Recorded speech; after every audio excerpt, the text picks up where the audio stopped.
What's up? Welcome to a new episode of Movie Schmovie. This is episode number 335. My name is Steve, and I'm here as a co-host with my boys, Ron and John. I didn't like that. I got inserted into a No, like it was pre-recorded like and we edited it in. Yeah, that's like a pretty common complaint about my voice in general. I say hello to people rather than hey or what's up, and they're like, "Are you a robot?" Like, hello. Right. It's like yeah. You've brought this up on the show before, and when you first said it, I thought that's weird that Ronald thinks that him saying hello is what is weird about him, because that might mean that he's an alien, that he thinks saying hello is only something he does. But then I've thought about the way that I've heard you say, like, hello.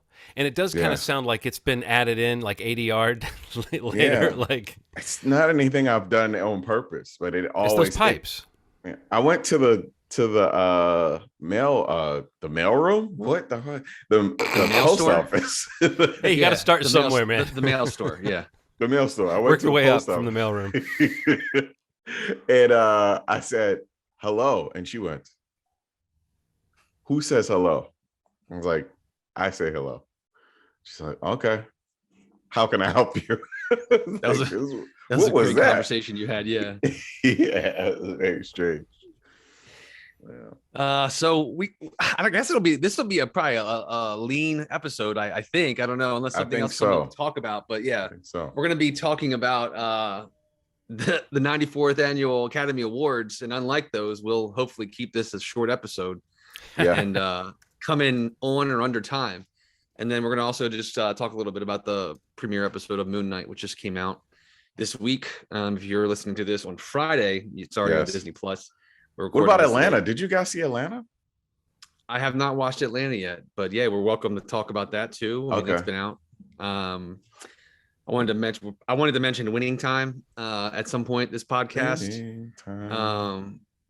Yeah, to the tune of Closing Time. I think that's what they should have done as the theme song. Big miss on their part. Big miss. But yeah, I don't know. Let's talk about the Oscars a little bit. And we talked before this recording, and Ronald actually mentioned it. Like, I kind of agreed right off the bat, just like it happened Sunday. We're recording on Wednesday. Obviously, the whole thing with Will Smith and Chris Rock, the slap, all that is all that anybody's talking about when it comes to the Oscars. And I mean, for Just Cause, it's one of the most wildest things ever to happen. For sure. At the Oscars, on TV, live broad, any of that stuff. Like, it's like a weirdly human moment. It's a human moment overlaid with a very public moment. Right. And everybody has a take. And even if somebody seems like they don't have a take and they're just talking about it, all roads lead to some shit take. Right. And I don't think we need to add our shit takes to the mix of shit takes.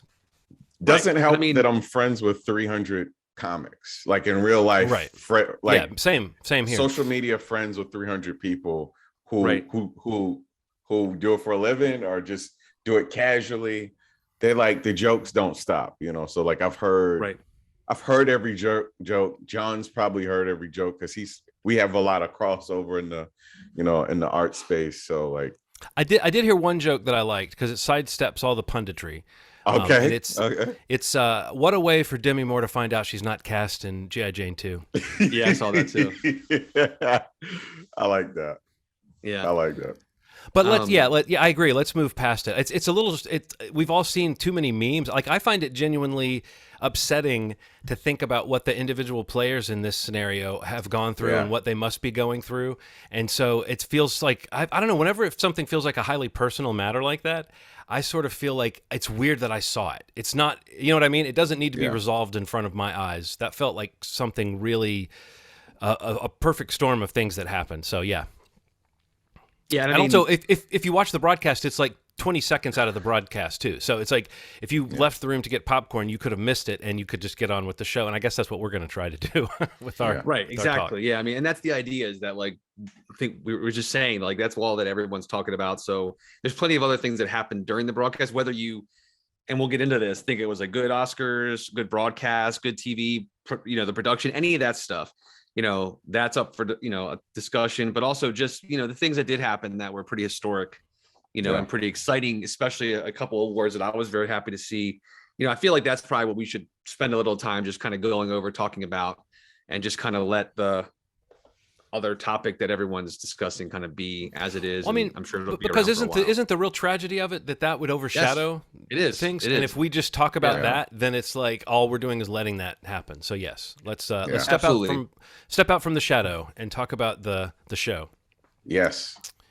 So what did you, I guess beyond the awards given out, before we talk about like if you want to mention any like big wins or surprises, anything like that, but just I kind of wanted your guys' opinion on like the whole thing.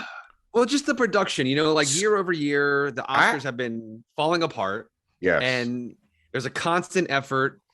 And it seems like they're always failing both in the, you know, in social court and just, you know, public social media, any of that stuff. Like anything that the Academy tries to do, it seems to land like with a thud. And, you know, they do these Twitter polls and they do these social media influencers on the red carpet and all these like quote unquote hip modern things to try to get people to watch the Oscars again so that they don't have to explain why another year's gone by and they lost even more viewers. Yeah. And, you know, I think viewership when the final numbers came out was actually up like 60% from last year. That's incredible. But last year was like one of the lowest ever. So it's not really a great measure. So I don't know. I just kind of like, what do you feel? Is that night of views, Steve? Like, I think, yeah. It was like live viewers. Because I bet a lot of people have watched it since too. Right. Yeah. And that's just the night of the live broadcast. And I think initially it was like 15 point something million and it got up to like 16. So it's around a 60% jump. But which on paper you say, wow, that's a lot more. But compared to the lowest rating ever, and in context of what happened and like the numbers when they break them down in terms of when people actually tuned in, you know, it correlates to the I'm sorry.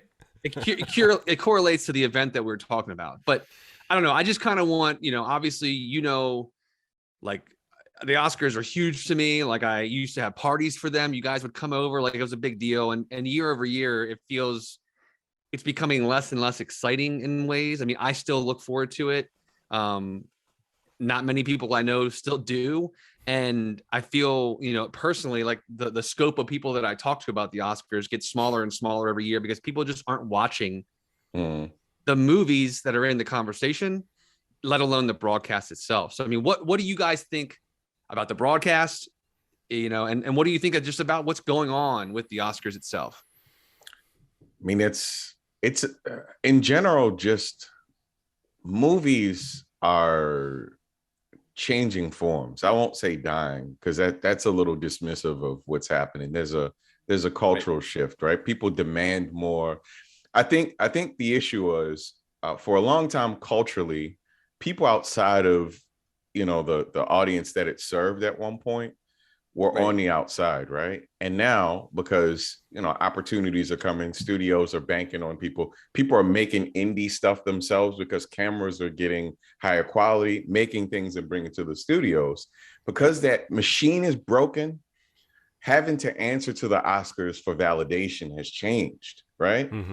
And it's almost like a kickback. It's like a pendulum because we don't need the system anymore, especially people outside of the system that have always been outside of the system. You know, it's always been, Oscars have been perceived as a white event, period. It has been.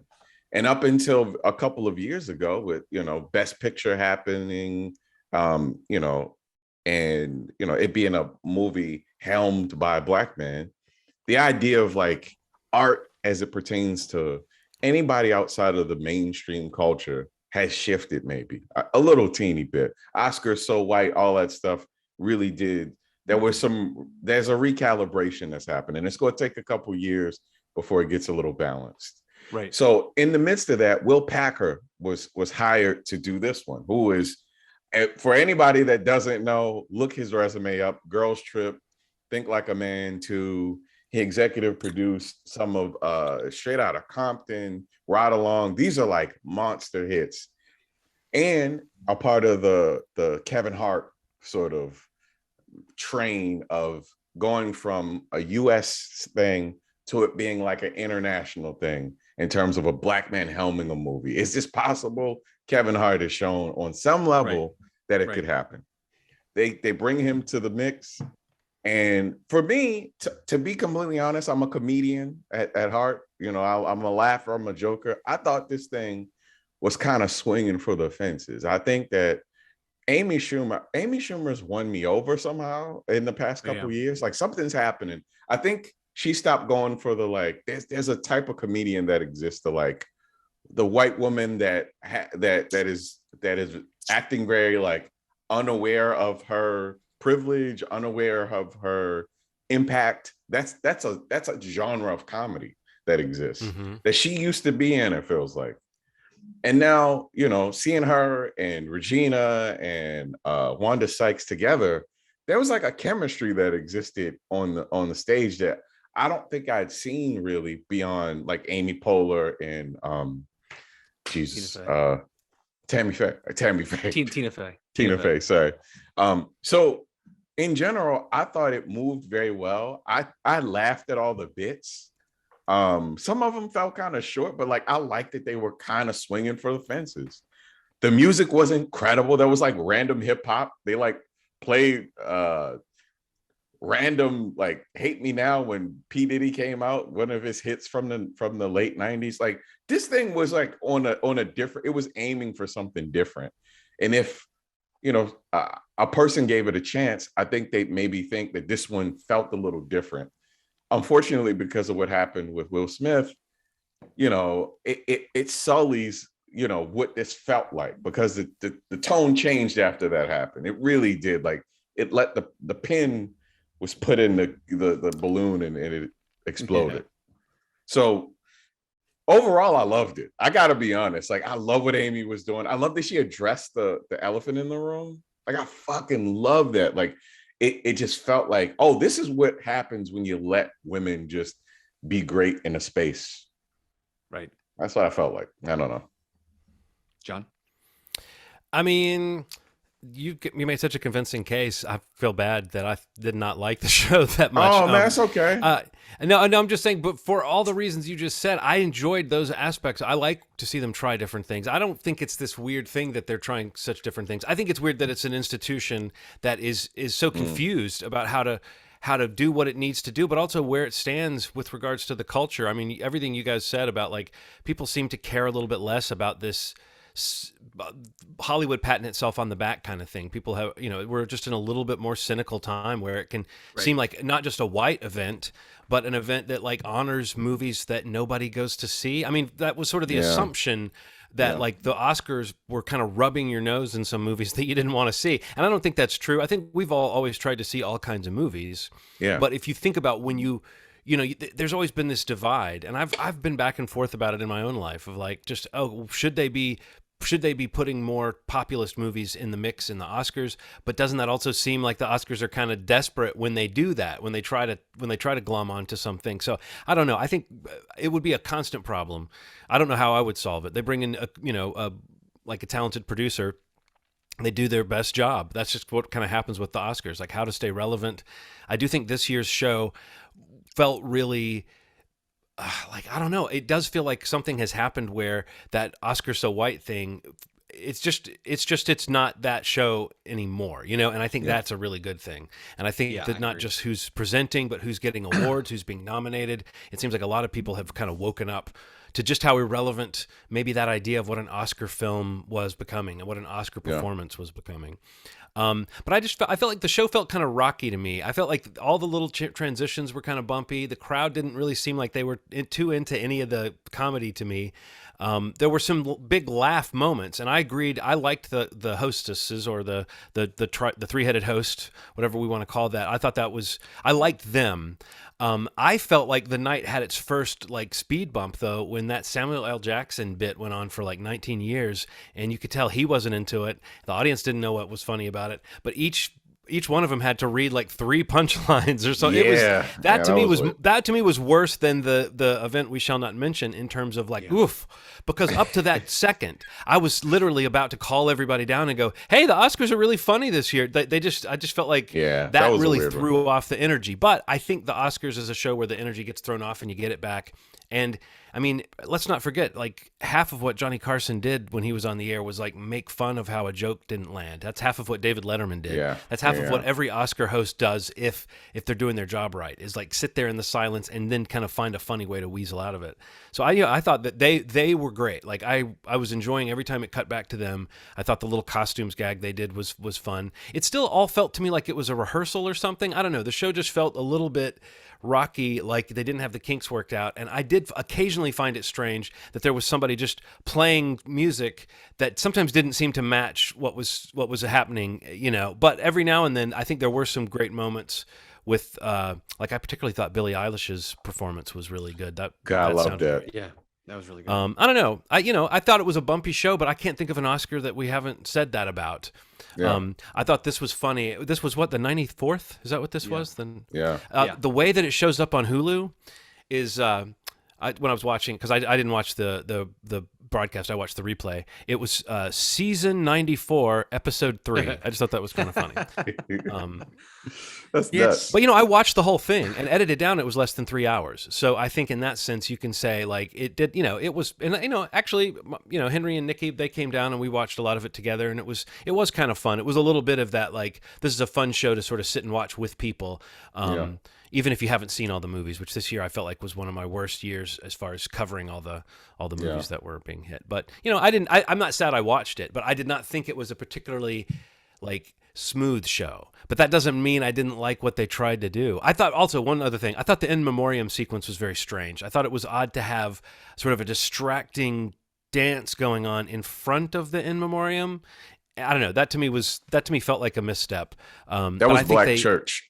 I got it, and when I got that, I was like, I can get into this. Funny. No, when I realized that, I was like, okay, I get what this is going for. But to me, it felt like a strange thing to be like, I'm kind of wanting to watch people dance, but I'm also like wanting to make sure I don't miss a name. And it was a little bit like, I guess you could watch it twice, once for the dancing and once for the dead people.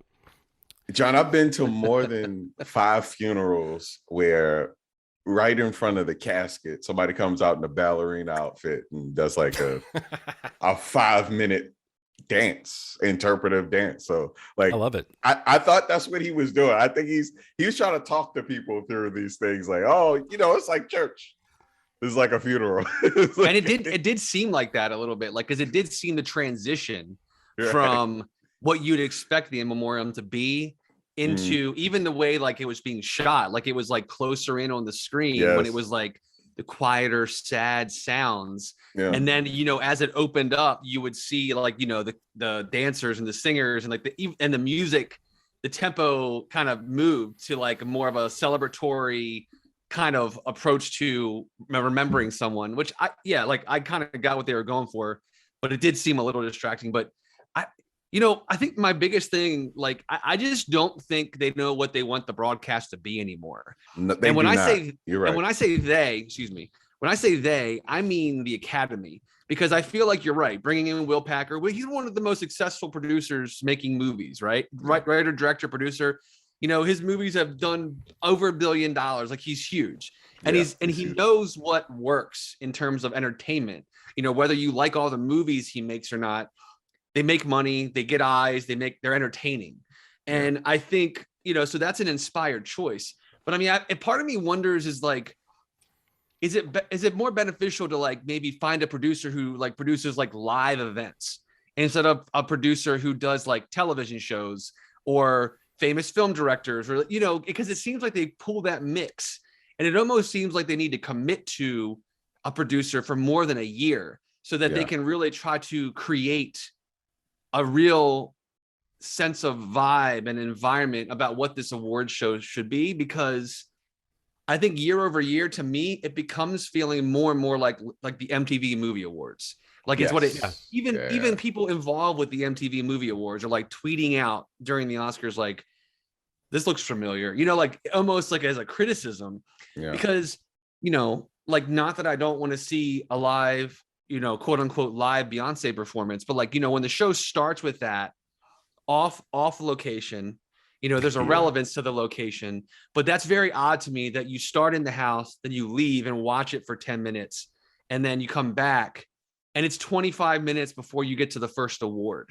Like when you're talking about losing viewers, getting viewers, cutting awards to be given off camera. And speeding up a few too, like right, like all that round. stuff. Like for all the time that you try to save, it just seems like they still went over by so much and didn't accomplish anything because they replaced that time with things like giving Zack Snyder 2 acknowledgments during an Oscar telecast, for Steve, Flash. Could you tell how the crowd didn't know what to do with that? At all. That montage of fan favorite films, that was the most random assemblage of movies ever. And you could tell that the people in the auditorium were like, like, do we clap for this? I don't think what was that? What was that? I think part of it was they didn't agree with that moment. Being like, I like that movie, and I didn't think that was the most impactful or fan. No, that's just a Zack Snyder thing, right? I mean, that's just yeah. That's just he's got an army of Twitter. He's got an army of voting. the living. Right. Yeah. I mean, and that's why I feel like that kind of stuff, that's like the MTV Movie Awards vibe I get, because like, that stuff is like heavily reliant on voting, fans, public, and that's cool because that's like what it is, but I think that's the identity crisis I'm trying to get at, is that the Academy is trying to maintain how serious they see themselves. Yes, that's what it is. With like the hip modern take of somebody else's voice and trying to incorporate it into their show. But I personally feel, and like you just said, John, like The House, watching, the Room, it just is like a bad mix from, it just doesn't mix well.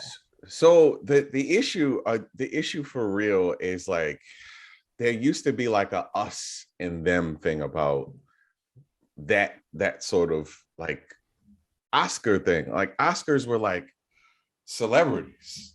Yeah. That's changed. Like I agree. Every celebrity you can see what they think on Instagram. You can see them in pajamas with no makeup. That's totally right.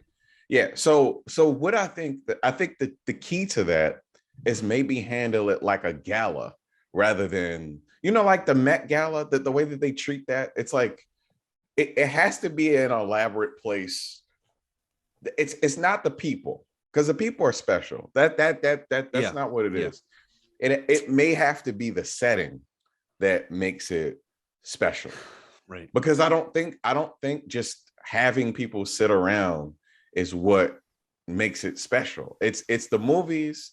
It's the like, what is this person wearing? What are they doing? Like, they have to kind of get back to old Hollywood. And some of that is like the gala of it, the gala event of it. You're right. And that doesn't feel like they've lost that. I remember. Well, nobody cares about it anymore. Yes. That's okay, it. This is just a thought. Just a thought. We get all the famous people to live in a walled city. We don't see them except in movies and on Oscar night. That's it. Ooh, okay. What do you guys think? Yeah. All right. Right. Yeah. I get that. Because if you see somebody do a TikTok and then you see them present an award, then you're like, it doesn't feel the same. I mean, and you like the version of them you saw on TikTok better because that's actually them, bruh.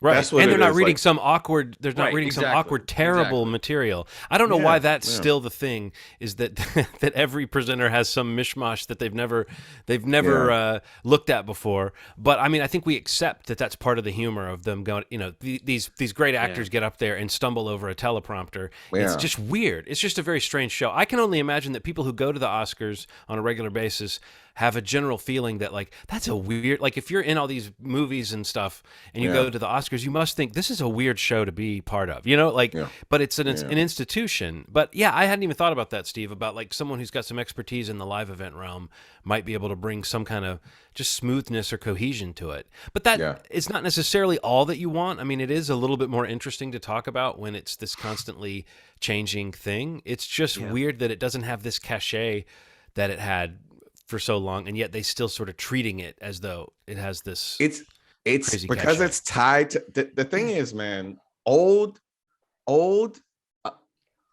times are attached to racism, and oldness and segregation in ways, and not just all racism. Sometimes it's like classism and separating yourself, like whatever the celebrity is, versus you, the regular person who's watching this thing in awe, because you can never aspire to have anything that this person has. They're on another level. They're protected by the studio. Every piece of information that you've seen about this person was curated. So like when people say celebrities aren't what they used to, absolutely. They had a studio protecting them at every turn. They were the epitome of perfection, because you didn't see anything, you didn't hear anything, and when you heard something, it was quickly just kind of squashed, you know? Yeah. So like I guess what I'm saying is, like, when I think about old Hollywood, I think about, I would never be able to go there. I couldn't go to like the before like say 72. I wouldn't feel cut. You know what I mean? Like, I wouldn't feel, if I were, that's what it is. That's what that means to me. And that is being destroyed. The idea of that stuff is being destroyed. So if you're asking why it doesn't exist, it's synonymous with a form of like us and them. Well, that's kind of what I was saying about just the age we're in. People are just not as interested in watching people who have a lot of money and have already gotten the reward for doing this movie of being paid very well for it. And to then stand up and like cry with joy for yourself because you got, I mean, it still can move you when someone that you admire, like for instance, maybe we can talk about some favorite wins now to wrap up this topic. Sure. Like Questlove's win was one of those wins that was just like so well deserved for that film. And also, like, honestly, that moment is kind of like, okay, maybe this show's back on track, like I turned to my wife and was like, just think about the fact that Chris Rock was just supposed to present the documentary award. That's what he came out to do. So like that, at least it was a moment that felt really good, and it almost instantly made you feel like, oh, okay, this show, you can see where some of these wins might be going, and it made you feel good about the show again. And that's one, like I said, it's like if anyone else had gotten it, I would have been a little sad, because that documentary was so joyous to watch, and also felt like it was such an important piece of history that it was sort of shocking that we didn't know about this footage 20 years ago, 30 years ago. It was a concert. Yeah, man, it was like I hadn't seen too many documentaries that felt like I was watching a concert as I'm learning about this stuff. Right. It's a new thing to you. Yeah. It's like a new experience that you didn't expect to have. It's some of the best performers that have ever existed, like at their prime. It's amazing. Yeah. It's amazing. That should be a genre of documentary. Like I have in my life have never seen something that's just like essentially us continuous footage with people just commenting about their experience with it and who was there and how they performed it. They had some of the performers. I mean, like that was like number 3 on my list. I mean, we didn't get to do a list, but that was like my 3rd movie on the top movies of last year. So it moved me, man. It was great to see him up there, and the love that he has around him. Like you could tell people were like just really, really happy to see. Yeah. And the moment was a bit odd, but I think the love he's gotten even post that, if you kind of see it on like social media and everything, it's exciting to see the attention and people reminding people like, hey, this is a movie you can watch right now. Like it's there. So, but that definitely is one that stood out. One of the things I was going to say before we, and it leads into some of my favorite wins, obviously, but I think one of the things that is also affecting, the Oscars or the Academy or like whatever their issue is with trying to figure out what they can do about the Oscars, if it even matters anymore, is that I think that, Rana was kind of getting at it earlier when we first started talking about it, but it's just like the experience of watching movies is like, so like, it's like a commodity in ways now because of how much access and all the platforms and all the product and just like the endless stream of options that you have. And I think that has kind of like, it kind of dovetails into the studio element of what he was saying too, not going as far back as like he was referencing, but even going back a decade ago, the number of options and the performers that you were even aware of in terms of like who were box office stars or just names you knew. Because I feel like in recent years, a lot of like not only the films, but like the names of the actors and actresses that you hear being nominated. You know, a lot of people don't know who they are, you know, or they're new, or they're not people that, you know, like you said, you see on Instagram or TikTok, or are the names that are still relevant in terms of the quote unquote movie stars that are still around. You know, so I think that's something that, while as a movie fan, you want to see that change, whether it's because of diversity or representation, or just being tired of seeing the same people over and over again in the conversation. You love seeing the change of names and like learning about new people. I think a general audience is more like, I have no idea what that is beyond just the movie. I have no idea who, you know, Troy Kotzer is, but him winning is like one of the ones that I felt like was a standout to me. All of the coda of the night his speech was amazing. His speech was amazing. Sean Hayter's, you know, speech for the screenplay was amazing. You know, even the best picture speech was great. Like, I just feel like that movie, and we talked about it on the podcast, like that was an experience for me. Same thing. Like, it's like my number 1 or 2 of the year.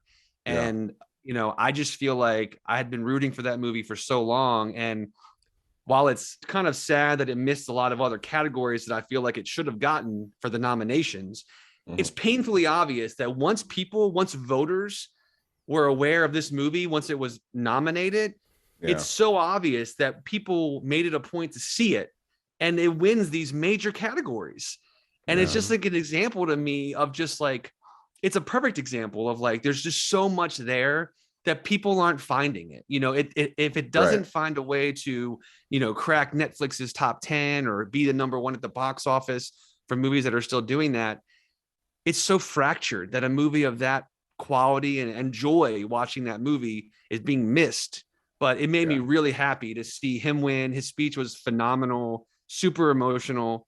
And, you know, Sean, the director's speech was great. I've been listening to her a lot on podcasts over the past couple of weeks, and she's just like incredible. I can't wait to see what she has coming up next. And yeah, I mean, like, I'm so happy that hopefully out of all the noise from Sunday night, people, you know, whether it's Summer of Soul or Coda, like those are the 2 things that really stood out to me of like, I hope people hear that and find it, because these are like phenomenal movies. And I think just movies that, you know, offer things that we just need right now, you know, whether it's, you know, emotion or joy or connection or just learning, you know, about things you never knew. But I've heard more people talking about Coda in the last 3 days than I have. And by the way, side note, both movies award winners from Sundance. So these are Sundance grown movies, and both win Oscars. So this is huge for Sundance too. And I'm happy, you know, that Sundance has been getting a lot of love too after the Oscars. It's going to put Sundance on the map for sure. Oh, for sure. Yeah. I mean, used to be the tried and true thing, is that a movie that would have the Sundance approval would always be a contender. And it's just wild to me that Apple, you know, and I guess I don't know who what is it on Hulu, but it had a theatrical run, right? Summer of Soul. Yeah, Summer of Soul had a. I didn't know that it had theatrical run. Yeah, it did have a. I bet that was exciting to see, like big and loud, like that. And I mean, it's just cool. And like Coda's coming back into theaters now with closed captioning, like, and it's getting like an actual theatrical release this week. So it's just cool things for 2 movies that I loved last year that I'm glad that they got the acknowledgement. But yeah, those are like the big takeaways for me, like beyond whatever else everyone else is talking about. Coda, Summer of Soul winning. I'm glad Jessica Chastain. I mean, I love her. She's incredible. Yeah. I don't love that movie. I think she's really good in it, but I'm just happy to see her acknowledged for her performance. And like, you know, I think she's great in like everything she does. So when does Michael Showalter sleep? I don't know. Who fucking knows, man? Don't you see his name pop up on everything? Like every time you're watching Dropout, right? I don't know if he's done the whole thing, but he's done a couple episodes, and then he did at least some 4 of or 5. The Shrink Next Door. He was on that, and I don't think he had anything to do. You know, he was like attached production wise to Search Party, but I don't know if that was more than just an executive producer thing after a while. But he helped direct. You know, like he was one of those style setting directors. I think in that show's early run. I don't know. It's just interesting how much his name comes up. And I'm sort of like, wow, the guy must. I mean, it must be a thing that they see that he can deliver a certain tone, and he obviously works well with actors, because people seem to like, you know, it's like an easygoing vibe. And even like The Big Sick, you know, like that, you know, got you know, the Academy. Did that get did that win, or did it just get nominated? I can't remember if that won. He got a nomination, but I'm just saying, like, these movies that he's involved with, you know, and I don't know, man. He definitely is all over the place. But yeah, I saw his name a bunch on what was I? What did I say? Oh yeah, the Dropout. The Dropout. Yeah, that was there. Shrink Next Door. Well, not that it was a big hit, but like he worked with Kamal again on the Lovebirds. Yeah, you're right, John. I've been seeing his name, all over the place, and the kind of variety of stars that he's working with is kind of feels like it's getting bigger and bigger. So it's kind of cool to see him, you know, just people becoming more aware of who he is. Like almost like it legitimizes you as a director, the more people like that you work with. And it always makes me think that person must have some kind of, you know, at least nowadays, I don't think you could really be a tyrant and get those gigs. You know what I mean? You'd have to almost be like a good actor's director or something. But, you know, I think sometimes they need somebody who's just a competent hand to come in and direct like the pilot and second or third episode of a prestige show. And you'll see people that kind of hop around and do that on different shows, even if they're not like creating the show. Well, was there anything that was shut out that you thought was like, or just when you look back on the year, a movie that you think should have gotten awards, whether it was nominated or not? I mean, I loved Ariana DeBose in West Side Story, but I really thought Anjanou Ellis should have won for King Richard. I also think that like West Side Story is kind of a masterpiece. I was gonna just say it. We didn't really talk about it. I watched it the night before the Oscars just so I could have seen the Steven Spielberg movie, and I agree. I was blown away. Go ahead. I'm sorry. No, I'm saying I agree with you. Like I was blown away by. I mean, he's like my favorite, right? Like, and at this age and at this level, like that movie is like gorgeous. It's so finessed and it's so expertly made. Like it's got so much energy, and like it's amazing. I'm surprised that it got nothing.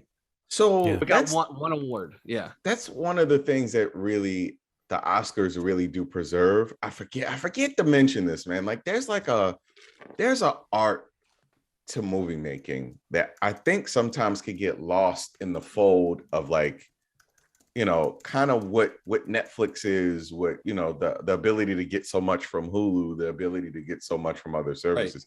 You forget sometimes that like there are movies that are superior in every way to other movies in terms of just structure of stories, the way it's shot, the way it looks, the way it sounds.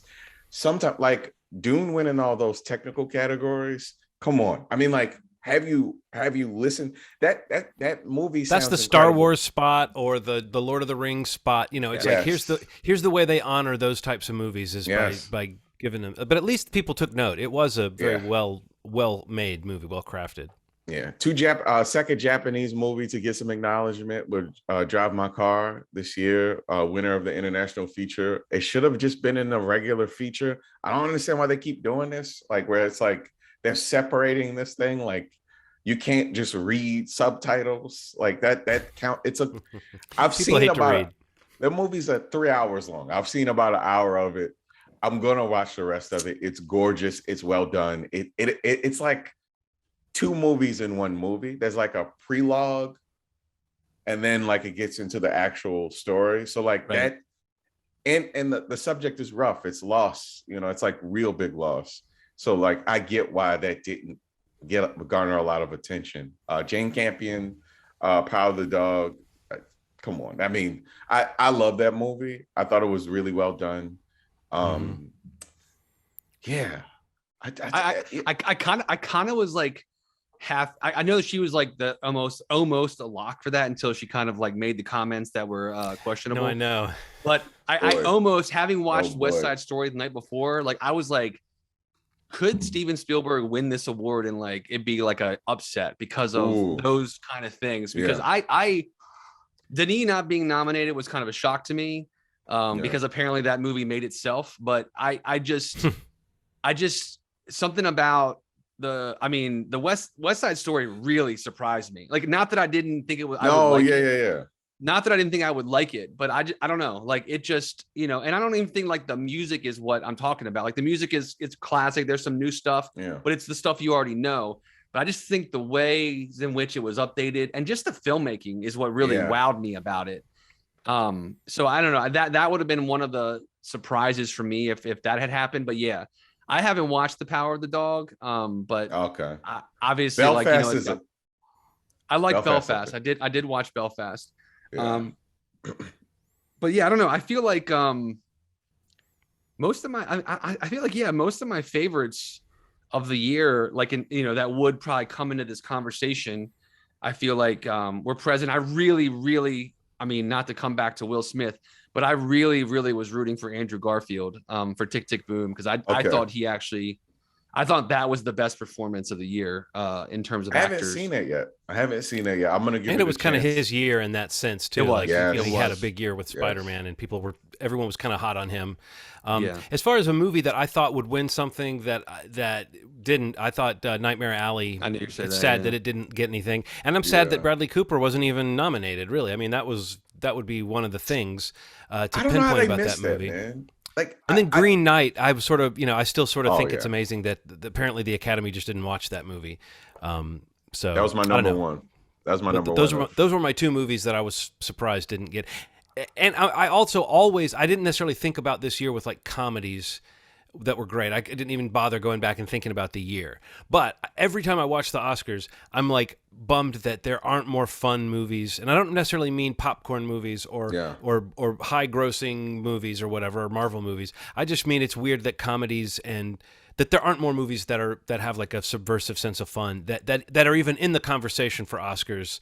But I guess that's always been the way it is. Comedy's kind of a genre that doesn't get a lot of respect in that way. That technically was one, but I think one scene, Licorice Pizza, to me felt like the movie. Still need to see that, I guess. That was the comedy that could have moved, but that one, look, man, I don't know. Yeah. I've been reluctant to watch it because of that scene. Yeah, I don't know what Paul Thomas Anderson was doing with doing. I mean, because maybe it's an experience that he had. That's like I'm all for people like putting authenticity into film, but if you watch the movie and you see that scene, it sticks out like a sore thumb and really doesn't belong.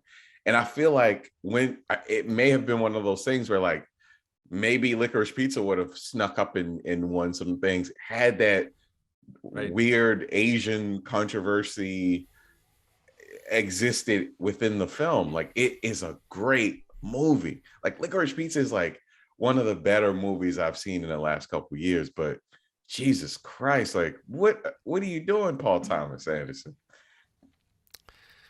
I don't know. I am very curious in 2 years to see how or what and if people kind of come around on Dune Part 2, because I do feel like there's something special about that movie, about that filmmaker. I mean, the cast is just like, I mean, I don't know if there was a better cast this year, and they basically had everybody from the movie there, and none of the top of the line stuff really was acknowledged or won, and a lot of the technicals was great. But, you literally have almost the entire cast of like your stars at the Oscars, and, hoping that maybe there's a chance, but, it didn't happen this year. But, hopefully they completely nail it with Part 2, and the cast is growing and even more huge names are joining that movie. So it's just like, I can't wait to see that. And, production started on that this week. So I'm hoping, maybe it gets some love at the 96th annual Oscars. But we'll see. We'll see in 2 years. But I don't know. That's kind of where I'm at on the Oscars. I mean, again, I watch it every year.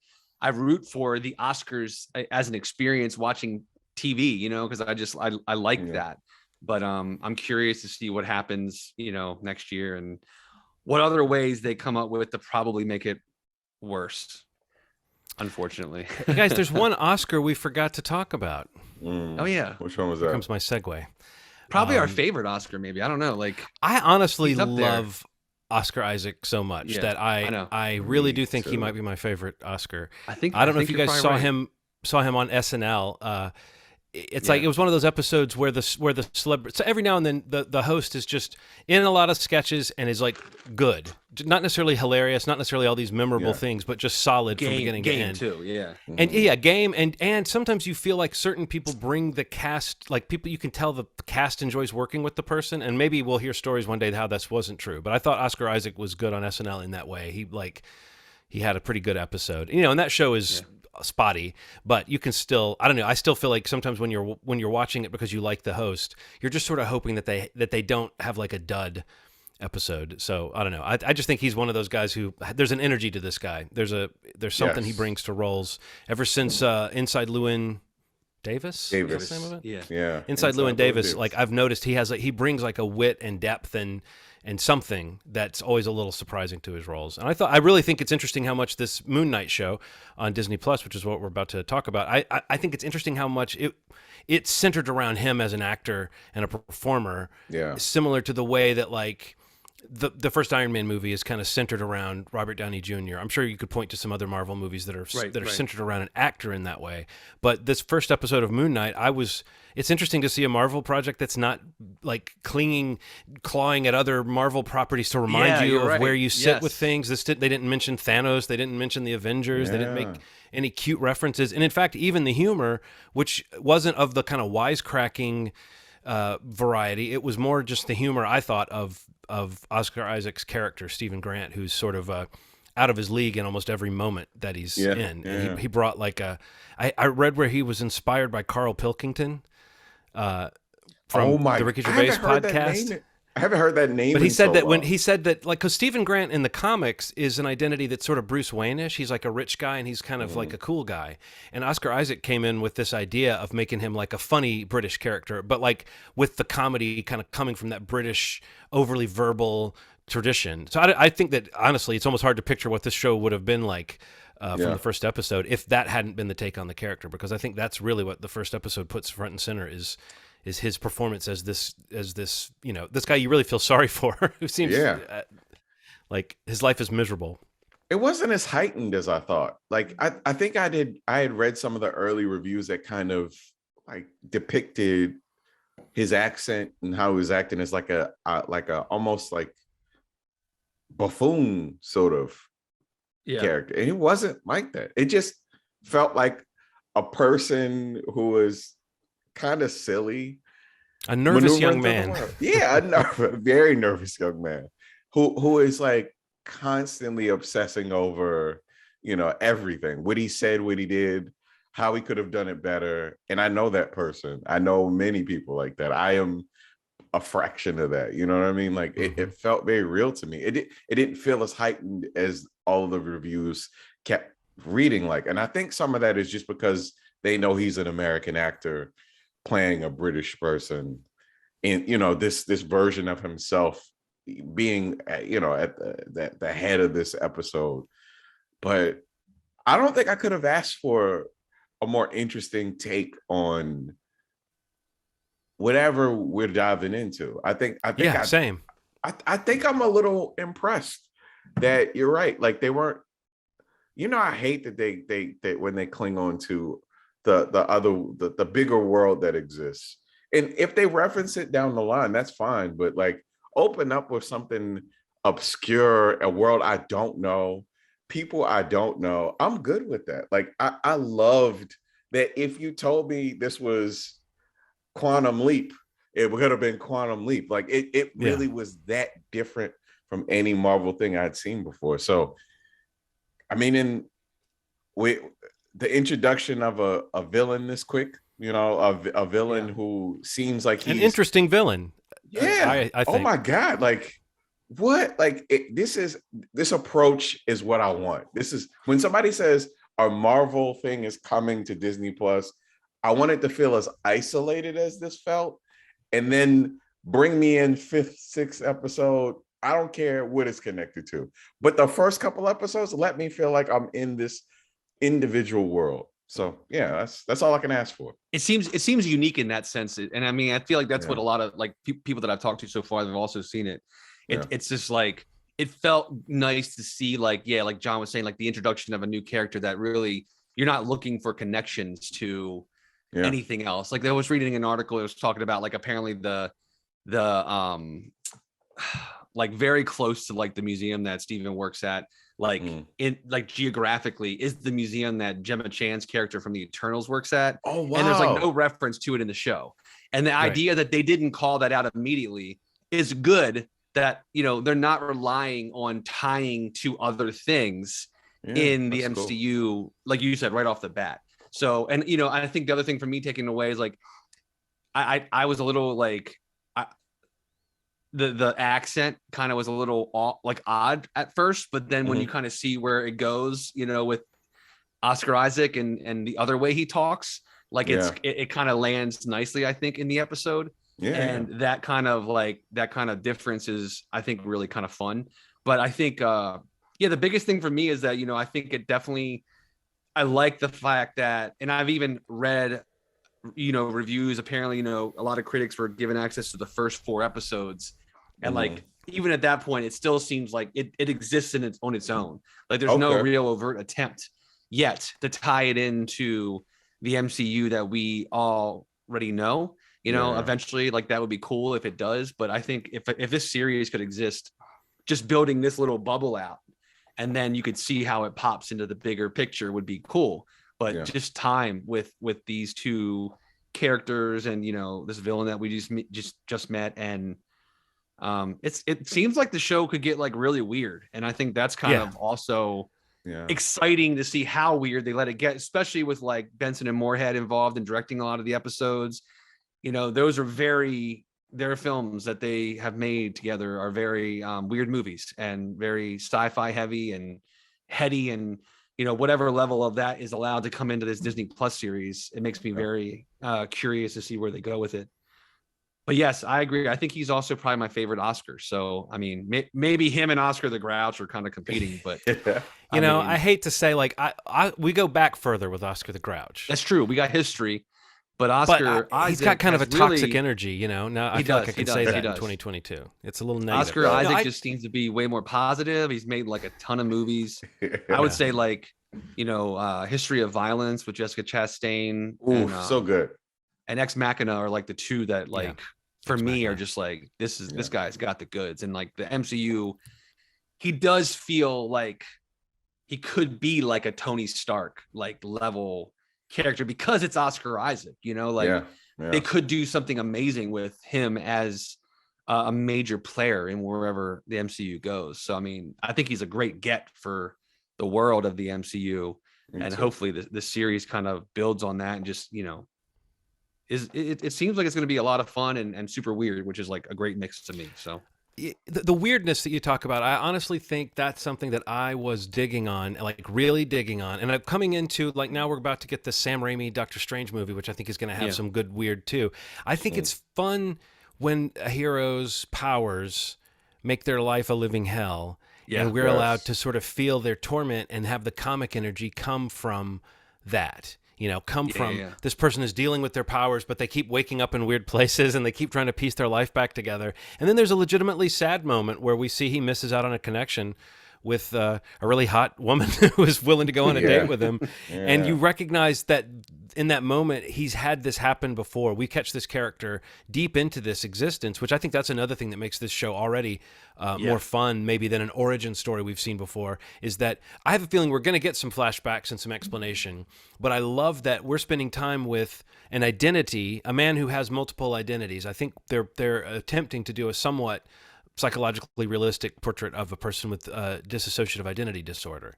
But it's interesting that the origin story happened to one of the identities, but the other identity doesn't seem to know about it or have any input on it. I love it. And so I think that notion of revealing the past of this character through these encounters with himself, which I thought, honestly, that one in the bathroom with the mirrors was so creatively staged. I think I want to watch it again just to see when they shift from one to the other. And also, if you watch the trailer carefully and you got excited by the trailer, there's that shot of Moon Knight wailing on something as the camera kind of moves in on him on that low angle shot in that bathroom. And my son and I both thought that was a really cool shot in the trailer. When he entered the bathroom in this, like the first time he walked in, my son and I both went, "Oh!" We both made an audible noise because we're like, "Here's that room." Because you didn't want to end this episode without seeing him in the suit, throwing a fist. I was sad we didn't get to see him like jump off a building into the night or something, but I have a feeling that's episode 2. No, I think they did a great job of building up to the moment where Moon Knight appears, and like you said, Steve, it felt like a weird moment. It felt like a moment as though this is back in the 90s and someone was trying to make a good movie out of Moon Knight, and they weren't existing in the world of all this connected property shit. They were just like saying, how do you take Moon Knight and make it work for a modern audience? Like, how do you make a cool thing out of this character? You know, and it's got the Marvel marks of some of the action and some of the, like, the way the CGI is done. It's got some of that Marvel style. But I think of all the things that we've heard are going to kind of break out of that style, this one is honestly, of the shows even, maybe the one that feels the most like it can be its own interesting thing. Totally. And you kind of alluded to this earlier, Steve, this idea that, like, it'll be fun maybe to see him interact with other characters down the road, but, like, do that thing that they did when they were starting out, which is like, and they kind of did this with Shang-Chi too, and they did this to some degree with Black Panther, with like giving a world to this character, but like make us want to see this character bump into the other characters. Yes. Don't throw it in our face just because you can. I mean, it's cool to have these movies like Spider-Man No Way Home where they were going all out as the point. But it's also great to have a property like this that's like, make us wait for it. Make us to get to the point where we're kind of excited to see what happens when Moon Knight bumps into these other characters. Yeah. But give him his own story and his own world. And I think the mythology angle, everything about it to me has been really interesting. Like, I think that the fact that we're going to get some like Egyptian adventure stuff thrown in, I mean, if it's not going to be full on Indiana Jones vibes, it'll at least be like Stephen Sommers' The Mummy vibes. So I don't know. I think that there's a lot of fun to be had with the worlds that this character moves around in. Yeah, sure. And I think you're right, Steve. The word weird is a good way to describe, like, you sort of forget that these things can still be weird. We've seen so many cosmic things and so many crazy things in these movies. It's great to have something kind of dial back. And you start with a guy who's strapping himself to his bed every night. You know what I mean? Yeah. So cool. Yeah. I do love the idea that all origin stories don't have to start from the very beginning. Like, I love that. I love the idea that, like, we're probably going to get an origin story. This is a smart way to do it. Let us live in the character and then go backwards. Like, I'm cool with that. I'm like, find a cool way to do it. I'm all right with that. I'm all right with figuring out how he gets it. I'm all right with that. But, like, everything doesn't have to start the same way. And this is just really good storytelling. And it feels like, if Oscar Isaac's involved, like, there's a standard of quality to this that I don't think I was ready for. I don't think I was ready for, you know, it doesn't look like, you know how that complaint I have where, like, some of it looks like CW stuff. Like, you know, I didn't feel that way when I watched this first episode. I was like, holy shit, this feels like an hour of a movie that we saw in a movie theater. Like, it felt like the acting was good. I mean, you have two guys who are fucking amazing acting against each other, you know, and it just felt like, oh man, like, this is maybe what I needed. This is what I needed. It's a welcome change. Hope so. Well, that's why Ethan Hawke took the job, Ronald. I read where he said that it was like wanting to work with Oscar Isaac, and particularly like looking at him as like a younger man, and like thinking Oscar Isaac was making all the right choices in his career, that Ethan Hawke was like, yes, I'll sign on to any project this guy is willing to sign on to, you know. And then I honestly think within this one episode, even the opening scene, I mean, this character he's playing is I'm interested in him. He's got that like moral aspect where you can believe that he has something that he thinks he's doing that's not villainous, which makes a villain interesting every time when you can see what their reasons are, you know, and automatically you see that he thinks he's doing something. And also he seems to be working for some deity that we haven't met yet, but I have a feeling we're going to get to see a lot of these Egyptian deities in physical form. And I just think that's a cool mythology to tap into that we probably haven't seen done this way. So it is, man. Definitely. Cool. Looking forward to more, obviously. Like I said earlier, just to mention other things we want to throw out real quick. I think we mentioned it briefly on a podcast recently, but I just the Adam McKay series on HBO Max Winning Time, about the Lakers and, you know, the whole Showtime era, Magic Johnson. That is like becoming appointment viewing for me. Like I didn't watch the screeners that we thankfully got access to, because I feel like I'm getting myself into these situations sometimes where like I'm falling in love with shows and then having to wait like 2 months to see the finale. So like once I got to episode like 2 or 3, I was like, yeah, okay, I'm gonna just watch this week over week and just kind of feel it as it comes out. And so that's like the one right now for me. It's like, oh shit, Sunday night, I got a new episode of this to watch or whatever. But I just feel like that show is just like ascending every week, like because it's incredible. The story's opening up, the cast is getting bigger and bigger, and we're talking about like great actors and actresses like folding in to you know, you have people already involved with like, you know, you have Jason Isaacs and Adrian Brody, John C. Reilly, Gabby Hoffman, Sally Fields, and then you start talking about, well, we also have Tracy Letts. And we also have Jason Segel, and like, and it's only getting bigger, you know, these people, and the performances are just, you know, great so far. And an athlete's kid is in it, man. Like Devon Nixon is playing his father, Norm Nixon. Oh, that's hilarious. That's great. Like, so you have like a professional, awesome. you have like a professional athlete's son playing him, you know, his dad, his father. Awesome. Yeah. In a like it's the combination of the actual court that they created to do it, imposing that stuff over like old footage and new footage, combining that, the documentary style combined with the like they're almost overdoing it. It's so good. Like it's like so many layers of detail.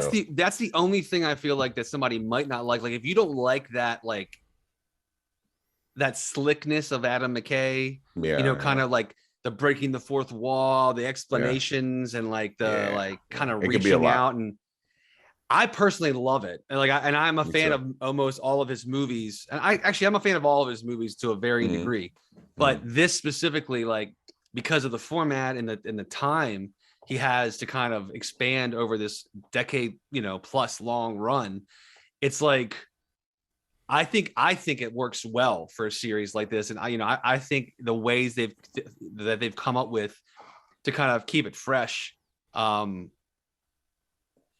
in this week's episode when McKinney like kind of breaks down the pacing of his new offense, like the way they pull that out and he talks about it. I thought that was like you could know nothing about basketball, and you know, and you're invested in like, oh wow, is that going to work? You know, and you're just like, cool, well, I'm going to watch this now because I want to see how it plays out, even though it's history and you could find out by a quick Google, but like you don't need to because it's super entertaining. But yeah, that's the show I wanted to just mention again. If you're not watching that, I definitely I recommend, you know, it's coming out. I think it's Sunday nights or Monday. No, Sunday nights on HBO Max, and I think it's like seven or 8 episodes, and they're on episode 4 now. But yeah, Winning Time is great, and I'd recommend that. Do you guys want to recommend something else real quick? Anything else? I'm good. You mentioned Atlanta, Ronald. We want to mention that? Yes. Yeah, I mean, Atlanta's back. You know, the larger than life, insane hit that is Atlanta's back. You know, it kind of opens on a somber sort of episode, which is, I call it the Once Upon a Time in Hollywood episode. You know, it takes from a real life situation, and really takes, you know, it takes some liberties. You know, this is like, what is the best case scenario for a real life situation that was insanely tragic? And I'm not gonna give it away. But I haven't gotten caught up with it yet, so I'm looking. Okay, so the first episode is based on the Hart family murder suicide that occurred a couple years ago, where I mean, you know, you saw during the there's this famous picture of a police officer hugging a little kid with a fedora. He was a part of a couple that was adopting kids. They had like 5 kids. And at some point when their parenting was questioned by the government, they rode off of a cliff and killed all the kids and themselves. And this imagines a world where that didn't happen. It's a once upon a time in Hollywood sort of episode. I mean, the articles have kind of gone viral about it. But for people that don't know, this actually really did happen. And it has nothing to do with the world of Atlanta, and it just tells a good story. And the second jumps into the world, and I won't give that part away at all. But it's a heavy beginning leading into a second episode that's very light and fun, and back into the world of crazy with Earn and everybody else. So Atlanta is mandatory watching for me. It's like it's heightened. It's shot very well. It's beautiful, and it's must see TV. What Donald Glover and his brother are doing over there is just, and Hero, the director, doing, it's just out of this world. So I suggest you check it out. The first 2 episodes are available to watch. That's what I've been watching. That's it. That's about it for me. Yeah, I saw those were up and sort of saved them for when I could really delve into them. But But no, I love that. It's interesting how well crafted that show is. Like if you were ever on the fence about it when you heard about it, and then you watched it, like within minutes, you would get just totally absorbed in it. And it's because of what you're saying. It's like, it's interestingly filmed and beautifully filmed and artfully written and well performed, but also like funny, and it has the visceral sort of stuff you need, but it's also, I don't know, it's just a very artistic enterprise. Like a lot of things that Donald Glover does, there's a weird kind of serious mindedness to it that can sometimes sneak up on you. So yeah, I've heard a little bit about that first episode. It sounds devastating. I have to kind of get ready. yeah. But all right, that's about it. I mean, it's cool because it looks like there's a lot of upcoming shows that I can't wait for us to talk about. We're getting some access to some cool shows. Cannot wait to talk about it. Some of the ones that we're gonna. It's almost too many again. It's like almost too many. Why lift what is it? Looking a gift horse in the face? Like, it's just like there's so much coming, and like we've been so fortunate to get access to a good amount of it, thankfully. But there's lots of great titles coming from like Hulu and HBO Max and Apple TV's got a ton that they've been a lot of trailers have been coming out this week. That trailer looks really interesting. Men looks so good. Yeah. What was it? The Staircase, which is the Michael Peterson case. Shining Girls, which I never knew existed until today, but that comes out soon. And something else that was somebody was just the We Own This City series. That looks great.